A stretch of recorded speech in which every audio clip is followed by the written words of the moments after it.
Welcome to the channel.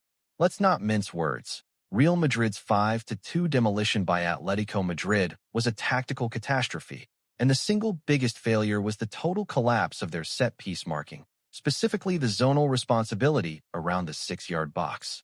4 of the 5 goals came directly from, or immediately after, a dead ball situation.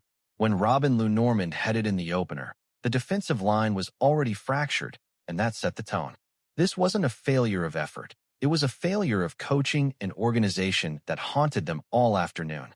We are diving into the exact moments Xabi Alonso's system was broken. Diego Simeone's blueprint was simple and brutal. Apply total conviction from the first whistle, targeting the left flank weakness of Álvaro Carreras. The data confirms this. Atletico ran riot down that side, driven by Giuliano Simeone's intense press. Carreras, having his worst game for Madrid, was constantly isolated. Atletico overloaded this channel, forcing the midfield pivot of Tchouaméni-Valverde to slide over, creating a massive pocket of space in the center.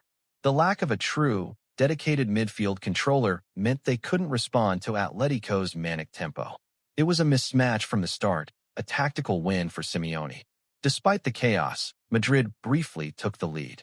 This wasn't down to Xabi Alonso's plan. It was down to individual genius and a player who found his own solution, Arda Güler. While nominally starting out wide, Güler drifted centrally, operating as the true number 10. His quick, sharp exchange with Kylian Mbappé for the first goal and his perfect half volley for the second, following a brilliant Vinicius cross, were the only moments of cohesion.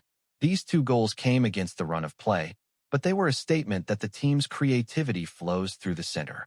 The paradox is, Madrid's only success came from the players defying the tactical rigidity of the starting system. The turning point was in first-half stoppage time when Alexander Sorloth headed home the equalizer, exposing a huge gap between the center-back and the left-back, a repeat set-piece failure. Then, the second half became the Julian Alvarez show. First, Güler's unfortunate high boot gave away the penalty for the 3-2 lead, a cruel blow given his performance. But the 4th goal, Alvarez's sublime free kick, and the 5th from Griezmann exposed the tired legs and mental implosion. Look at the lead up to the 5th, a lackadaisical clearance, a failure to win the second ball, and feed Valverde conceding possession that led directly to the counter. This wasn't just individual error.